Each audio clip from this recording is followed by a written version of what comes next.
Good afternoon. So we are going to have one of the most important keynotes in Biennale Tecnologia. As you know, this is the moment in which we meet Manuel Castells. He's a university professor. He's chair of communication technology and society at the University of Southern California in Los Angeles. And he is one of the founding board member of the European Research Council. With him to discuss after his speech, we will have the pleasure to meet Erika Widegren, who is CEO of Reimagine Europe. It's an organization for rethinking the place we live in, which has as chairman Valéry Giscard d'Estaing, a very important board that you should take a look at through the site. Manuel Castells is also part of that board. When I was thinking to be a pioneer in the internet, Manuel Castells was already writing one of the most important books about the network society.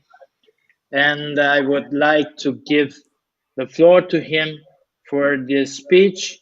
Then we will have the possibility to ask him questions, me, Erika, and the public. Manuel Castells. So let me then try to organize the lecture quickly. First of all, if this is an event in English, I would like first of all to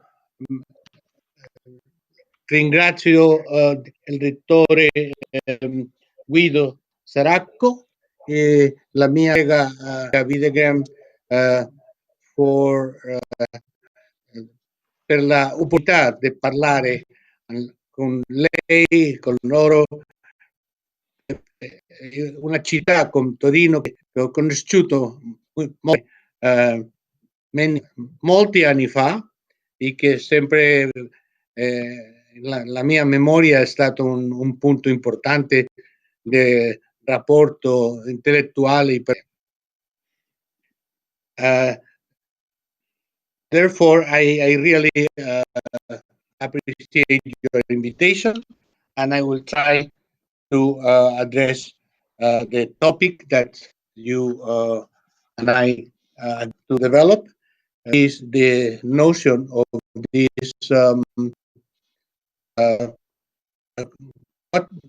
what I call this post-pandemia world. Now, let's start with that. Let's start with that we are living in a devastating pandemics. Today, we have terrible news from all over Europe, and particularly from France, where the pandemics is aggravated to the point that more extreme measures of confinement are going to be taken by the French government. And one after another, most European countries, not all, but most European countries, along many countries, are clearly unable to go back to any semblance of normality. This pandemic is decimating the population. Moreover, it is wrecking the economy and has dramatic consequences of ways of life, standards of living, social order. It's deepening the crisis of legitimacy of democratic institutions, and it's breaking up solidarity among people and among nations. And yet, hope that there will be a post-pandemics. If humankind is going to survive, although we do not know when, how, and at which cost. The news about vaccines are hope. I would be patient and careful, and I think science and patience have to guide us throughout the coming months.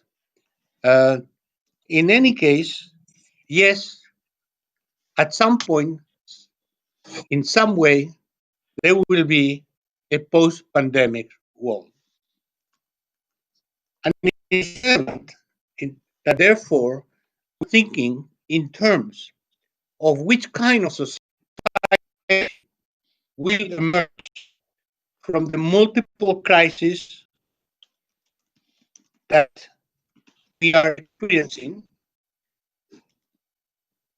not do it in terms of prediction. I never predict. I don't think we have the methodology to really predict in those terms or in economic terms.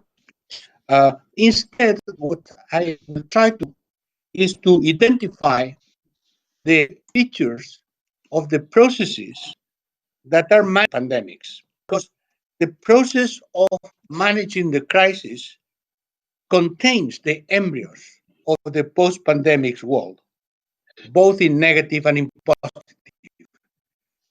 What will be depends on what we do nowadays. We do know one thing. It will be a different world. And therefore, nostalgia for the previous world, for the world we left only a few months ago, this nostalgia will not help the reconstruction. And as in all nostalgias, it forgets the destructive traits of the previous world that was at the source of our suffering.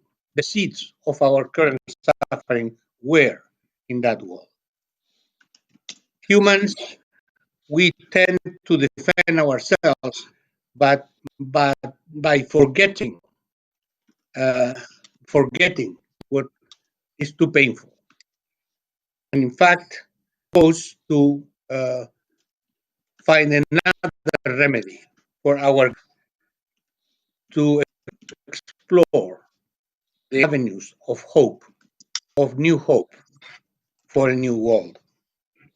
Therefore, I will analyze first the sources of the pandemics, then the key features of the measures and policies to contain it as they are being implemented in the world.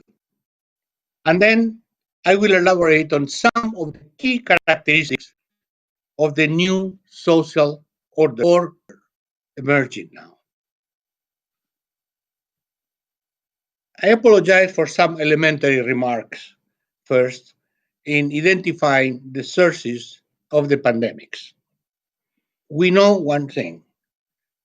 The contagion takes place most of the time by human interaction, by air or by contact, by immediate contact. Therefore, the pandemic expands following the logic of networks, and the speed and expansion of these networks is what is at the source of the diffusion of the pandemics. And of course, the logic of networks means the more bigger the network, faster the diffusion, and the multiplication of nodes that affects the overall characteristics of the pandemic. This is not simply a formal analysis. Because we have lived already for some time in a world of networks. We have usually identified these networks with electronic networks, digital networks. But the digital networks, in fact, are only the infrastructure of a much broader logic of networks, which is the entire social organization, based vast networks of interaction. We call it globalization. Globalization is simply a global network of networks, of the very different networks in many different dimensions of human activity, all network. The networking of these networks is what we call globalization and what is really the structure of our society. No, we are widely interconnected throughout the planet through high mobility, connections of people, connections of trade, but ultimately human connections, relationship from country to country, from continent to continent, from city to city, which ultimately these are movements of people. So the issue is the logic of the pandemics, and this is not, as we will see, is based on macro shaping, organizing, and restructuring constantly micro local networks. We have a global economy, a global communication network, global mobility of movements of people all the time, everywhere. This connects micro local human interaction, face-to-face direct interaction, which constitute the fabric of our social and economic life. So the first thing I want to indicate is that there are always have been pandemics in history. Our pandemic, this pandemic, is relatively new. Actually, I would say it's new because of the scale, speed, and volume of the interaction, global interaction connected to local interaction. There are other elements of our current form of social and economic organization so impact directly in the characteristics of this pandemic, which is the wave of uncontrolled urbanization, the concentration of a high proportion of population in certain spatial areas, and the fact that these areas are interconnected among themselves, these macro local networks.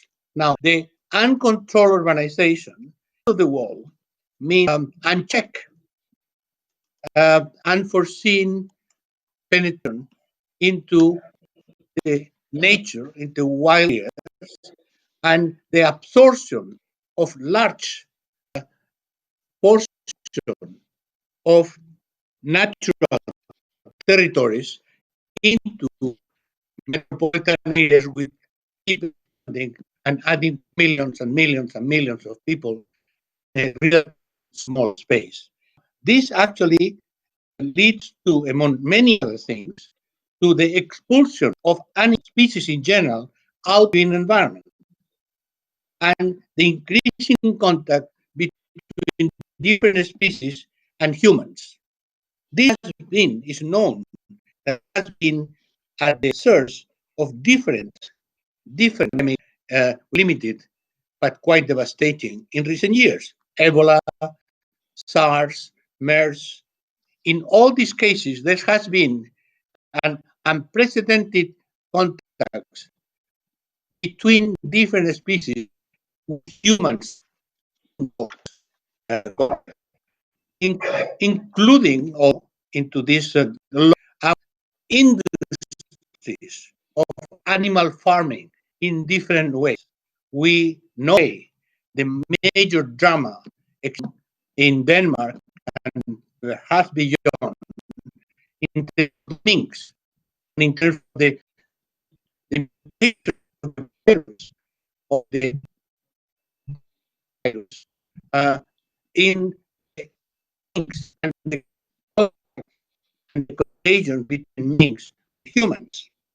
Now, this is some extent have been trying to understand in how it started the pandemics in China. Remember that the first connection between bats and humans through the food chain in Wuhan we still don't know at this point what was the effect of contagion. Some scientists have proposed the hypothesis that rare species in China, this animal, the pangolin, was the vector by cats to humans, since pangolin is considered a delicatessen in some regions of China. So I will not go into too much detail, but I do want to indicate that a number of scientific identified a number of connections between climate change and the characteristic of the pandemics, between massive urbanization and natural destruction and the characteristic of the pandemics, besides to the law networks linked globalization. That's on the one hand. On the other hand, the moment in which this pandemic exploded comes after many years of irresponsible cuts, budget cuts in public health in many countries, in terms of misguided austerity policies to restore the health of the economy by eliminating the protection of health. So it is both structural causes, events that have taken into consideration, and our inability in terms of the system of public health to respond to these challenges because of the lack of resources, lack of sufficient training, lack of sufficient institutions that we have the scientific capability, the professional capability, but we do not, we were not prepared because we reduced this capability. Under these conditions, we have developed as a response in all societies is a combination of accelerating scientific research and letting scientists, both public and private, to public and private laboratories to identify as quickly as possible vaccine, some promise of a vaccine that could be ready, I don't know, by the early 2021. We'll see. But in any case, that has been the main way to respond to the pandemics in the midterm, trusting our scientific power once to confront a major challenge. But on the other hand, in the meantime, giving the rapidity of the diffusion, the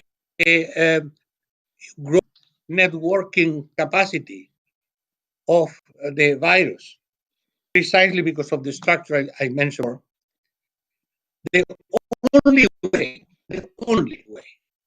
to break the pandemics until we have either an effective treatment, which we don't, or an effective vaccine, which we don't. The only way is based on breaking and shrinking human contact networks. There's no other way, because of this networking logic. And we have to shrink the size of the networks, and control their expansion, and break between the nodes. It's as simple and as difficult as I mentioned. And again, I apologize for the elementary character of my remarks, but all this has analytical policies and policies. Why? Because both economy and society are precisely based on these networks. How can we break human networks if all what we do is based on networks? All what we do economically, or what we do locally in social terms, personal. We live on networks. Therefore, how can, if we break the networks, how we reconstruct life? and the economy and everything. If we don't break networks, how to survive? It is precisely through these networks where the death circulates. We have a double contradiction. On the one hand, the economy versus health. We have to choose. On the other hand, social versus health. Is really a choice? This is a real problem. This is a real problem because it's not necessarily correct that it's either the economy or health. I'll take one example that is important in Italy, it's important it's important in France and other countries, the tourist industry, which is about represents 50% of global GDP. It's a huge industry. Now, if we Spain decided to escalate confinement as quickly as possible so that come to Spain, because otherwise it was a major economic catastrophe. So the end of the state of alarm in Spain, in which the government confined everybody at home, everybody. At the end of the state of alarm, June 21st, 2020, there were, in fact, no cases, very few cases, about 10, 20 cases per. Now we have in Spain, there are about 15,000 to 20,000 per day in the whole country. Now, the reason for de-escalating too quickly was clear. Economic reasons, tourism. But what was the actual consequences? Since this accelerated the contagion and restarted the pandemics, and particularly in many of the tourist regions, then 1 month later, the tourist season ended. So it is an example, and many countries have gone through similar contradictions. The issue is to oppose economy and health is health and is bad for the economy, because under normal circumstances of the expansion of the pandemics, gradually collapses as well. The same thing, I would say, in terms of the networks of social life versus health. On the one hand, it's necessary. On the other hand, what are we without social life? What are we without family, without relationships, without friendships, without the joy of simply being together? And therefore, what seems to be logical and obvious in terms of policies is not in terms of social life. In other words, it took some time to realize the seriousness of the threat, but even then, multiple interests and multiple values and multiple habits reject confinement, aggravating the pandemics. I would add, however, that not all countries are equal, not all societies are equal, and not all exits of the pandemics are equal. Institutions and culture are critical. There are many differences depending on countries. Some countries had managed to control the pandemic. Most notably, China. The origin of the pandemics, a few months later, there are still cases, many cases, but has by and large, one, managed the pandemics, controlled the pandemic, and return economic, social life and economic activity. Again, this is what I'm trying to that under conditions of controlling health is sometimes more effective to have very tough measures to break the networks and to break up the networks and then restart economy and social life. However, China is now growing economically, but is still dependent on the rest of the world. We are in the condition we are. Number of scientists and policymakers say, well, yeah, we don't really know if the Chinese data are correct. And also, they have indicated, well, that's an authoritarian regime, therefore it's this could not be managed society at the same level of authoritarian control. However, there are democracies, Korea or Taiwan, which have succeeded by and large to control the pandemics using the same strategies in China of widespread quasi-total confinement, breaking up the networks. And after a while, after a few months now, some of these conditions restart. Again, Singapore has control as well. And other countries, one of the most spectacular cases of quasi-total control is New Zealand. It's not all confusion.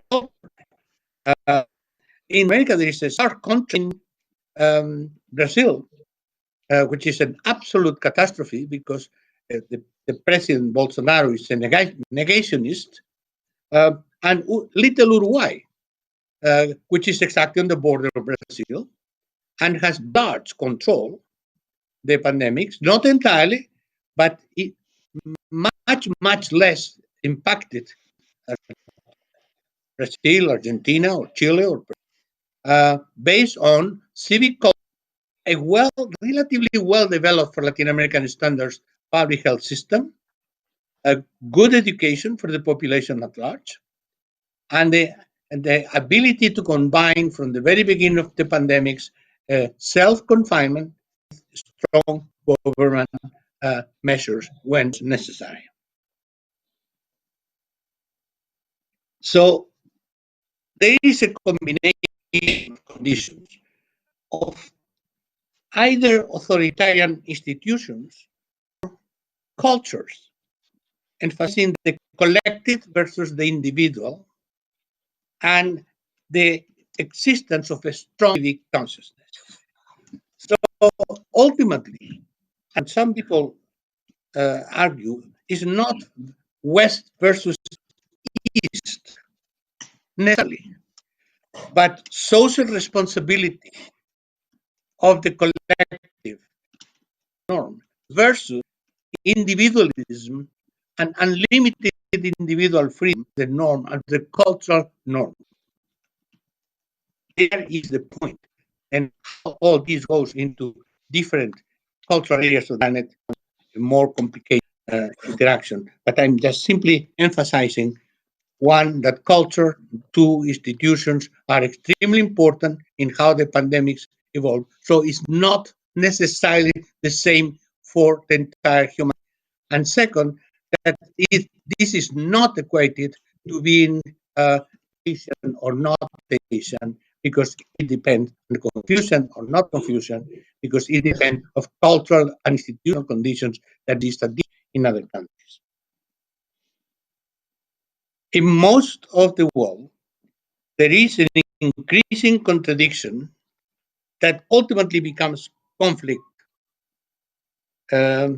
between these contradictions, economy and society versus health, and social life versus life. And these conflicts are degenerating in the growth of negationism, which is an increasingly violent movement manipulated by the political extreme right and ultranationalists and xenophobic groups, and fueled by fake news in the social networks. So this accentuates the multidimensional crisis that we are living through.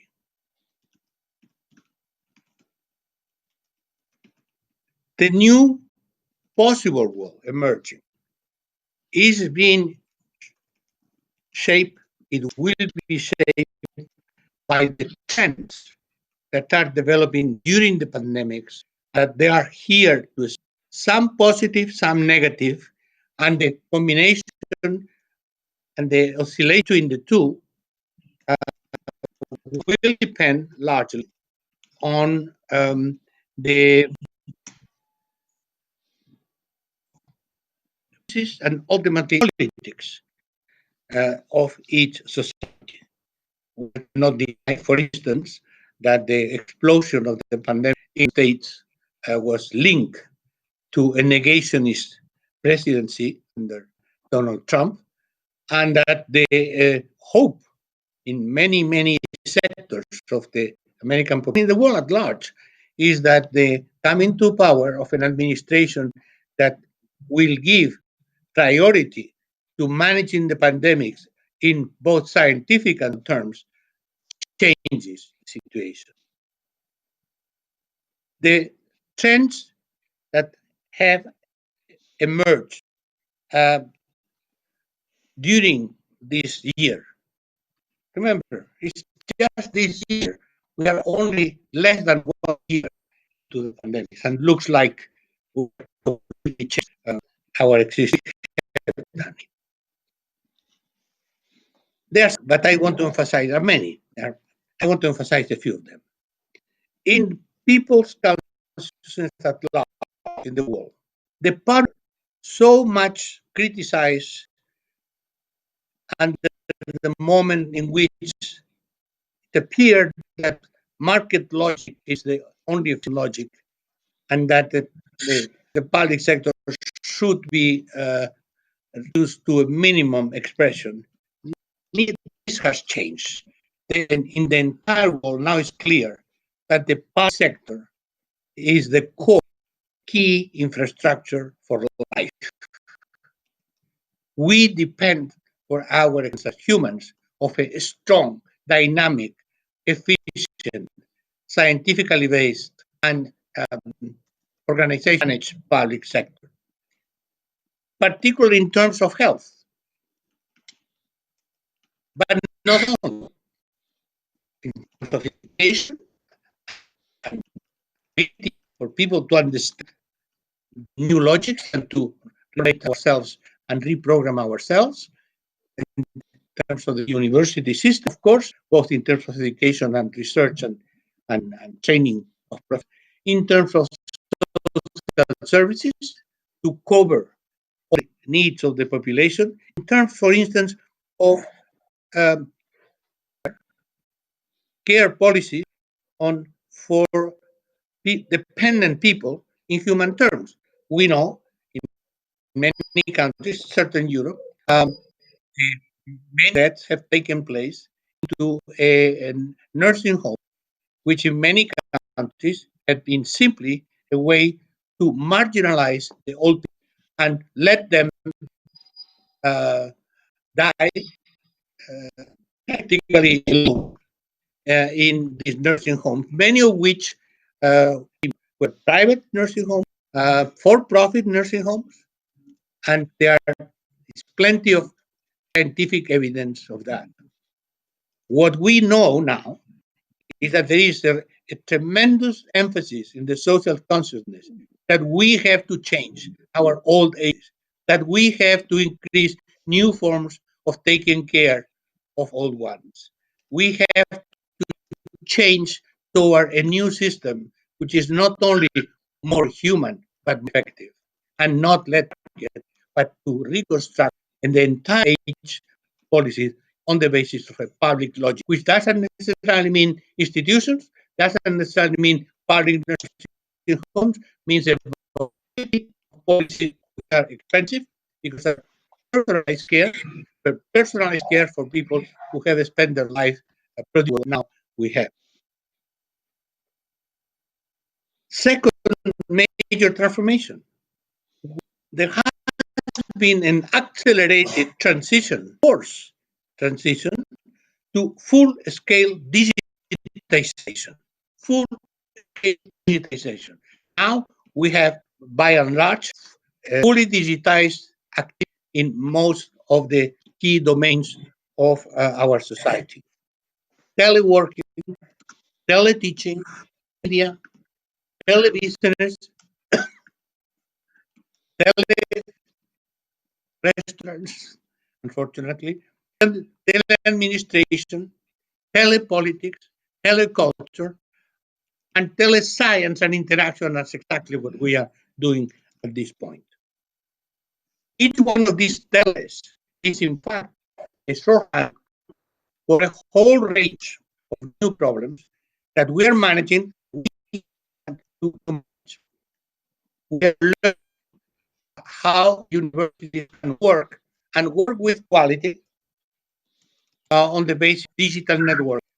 We are learning that, yes, face-to-face teaching is still the effective way of human interaction, but we're also learning that there are many other ways that we have explored only in a limited, and which have emerged, and in which there is a learning process, and this learning process is not going to be abandoned simply because one day we have a vaccine.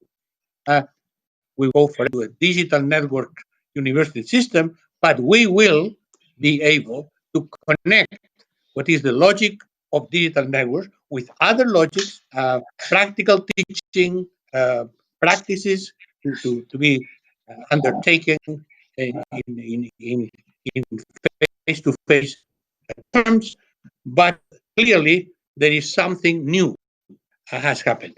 Digital networking on a massive scale in every domain of activity has opened up a new action trends that were already there, but they had not been fully developed. Now they are. There are a number of surprising developments, which is, for instance, some limited but significant reversal, a process of urbanization. Sì, lo so, e noi lasceremo che finisca e poi saluteremo. Excuse me? Manca un quarto d'ora, se finisce prima gli facciamo 2 domande, se no non so. Excuse me? Sorry, the people in the back were asking me questions and they didn't take out my volume. I'm sorry.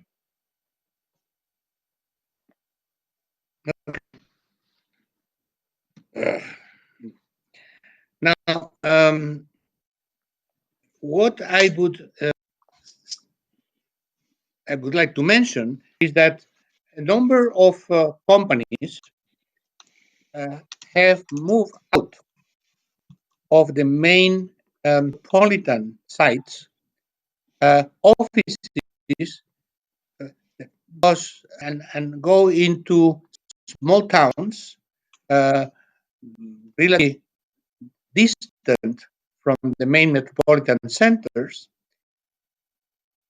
simply because, given that it's teleworking, you can work, if you have activity, you can telework from one place in the city to another place, or telework from much more distant places, which therefore, and the same thing for people, at least for people who can afford it, not just people, professionals.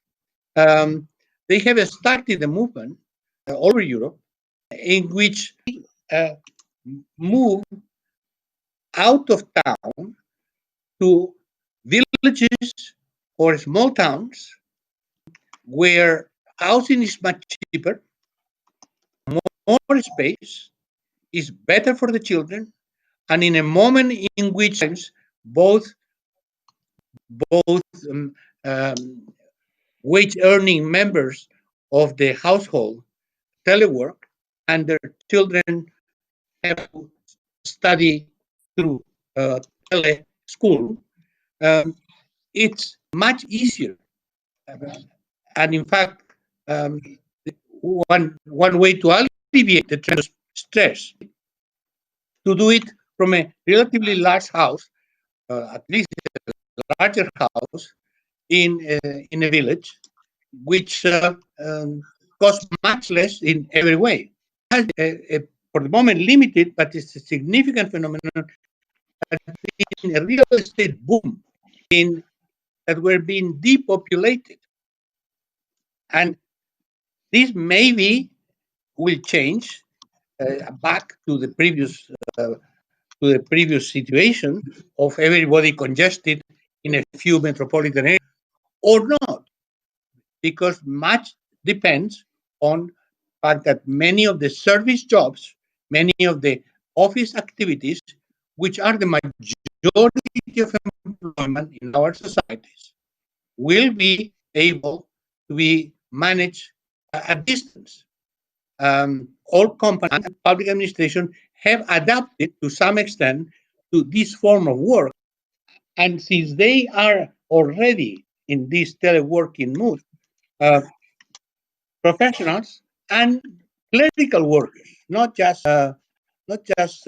high-level professionals, had been able to reconstruct, redefine their habitat patterns, which restores some level of connection between human concentration and natural surroundings, and also starts filling between the famous depopulation in the territories that have been voided of population through migration.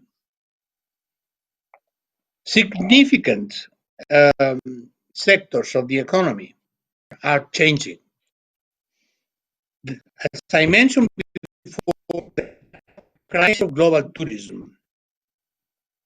And so it's not clear that same model of tourism that I always define as the sun and moon tourism, sun on the beach or the open air in the morning, and moon drinking and dancing in the night, will be back to this condition, with huge masses of tourists moving from one side of the planet to another side of the planet only during the limited period of time, and relying on these networks which have characterized our society. On the other hand, as a way to change the daily experience, knowing something else. That is, tourism, what I would call cultural tourism in the broadest sense, not just monuments, but being experiencing other forms of human relationship. So what people call proximity tourism, and tourism that necessarily has to move to the other side of the world to lay in the beach, is something that the tourist industry is already trying to develop to get new forms of global transportation. The airlines will take a long time to recover their levels of traffic and to recover from the devastating crisis that they have been suffering. And governments are helping a number of major airlines, but this is not the general rule, and is doubtful that many of them will survive in the short term. Solidarity between regions and nations has become not just a choice, but a necessity. Concretely speaking, in the European context, if the European Union and its policies of help and compensation would not have existed, we probably would have to create it now. European Union has been, and the institutions have been at the forefront of refloating the economy at large, and not only the economies in the south helped by the economies in the north, the economy at large, because without a south restore some economic livability, the north will not be able to investing keep exporting, keep, in one word, being by a different kind of dynamism that is asymmetrical, but is equally necessary in terms of the symbiotic relationship between all the different economies in the European Union at large. So at the same time, we have ultranational emerging in most cities with political groups and social sectors that let's close the door. The virus is a foreign agent, comes from others. The notion of the other is becoming increasingly dangerous. So it's triggering ultranational, it's triggering xenophobia, it's threatening the European project, and it is threatening the project of humankind as a shared experience. At the same time, we have that without this kind of solidarity and mutual help, individually, no one will escape by itself. So either we all sink separately or we save each other together. This is therefore reinforcing, strengthening, trend toward European and European unity that was already existing. A very negative consequence of the pandemics is the deepening of the crisis of legitimacy of political institutions, which is very simply expressed, and I have in some of my work, as the lack of trust of substantial numbers of citizens, sometimes the majority, in their governing elites, in their political parties, and in their politicians. This gap has been accentuated in many countries by the pandemics. People don't trust what they are doing. They resist. They consider that what the politician says necessary is so. At the same time, politicians don't have too much time to really pay attention to the crisis, legitimacy, even the urgency of the measures that have to be taken. Professor, we have 5 more a, minutes. It's a chaotic resistance to confinement. There is sexism on the rise, with women bearing the burden of the crisis because they have to manage home without the same conditions. And ultimately, there is also a rising trend towards the authoritarian state. Because on the one hand, it is necessary to limit mobility, but it's always a fine line between what is necessary and the temptation of state control and increasing surveillance, such as the COVID detector for some governments. Ultimately, perhaps the most important consequence of this situation is that through the experience of what the pandemic has meant, we have rediscovered the value of life as it is. It's like often people, individuals, when they survive a near-death experience, they start truly appreciating life, truly appreciating that enjoying family and friends and the simple pleasure of a drink together in the open air is much more important than the rush toward neurotic consumption of objects and exotic experience, so that just the possibility of being humans and free to move is much more important than all the artifacts of immediate gratification that we have constructed. We are moving just through experience from monetized exchange value to free use value. And this is not any longer a counterculture, but the discovery of what we had and that we lost, and the determination to use a second chance to live better and to appreciate it. Time will say if the human species, in fact, deserves a second chance. Thank you. Thank you very much, Professor Castells. We have just 2 minutes for Erika to say if she sees in all these changes, which are so important and so deeply described by the Professor Castells, something that helped us trust the possibility of reimagining Europe. If we don't reimagine, for sure we will suffer about these changes. But the changes, they also make reimagining sort of more difficult. What should we do in 1 minute and a half, Erika?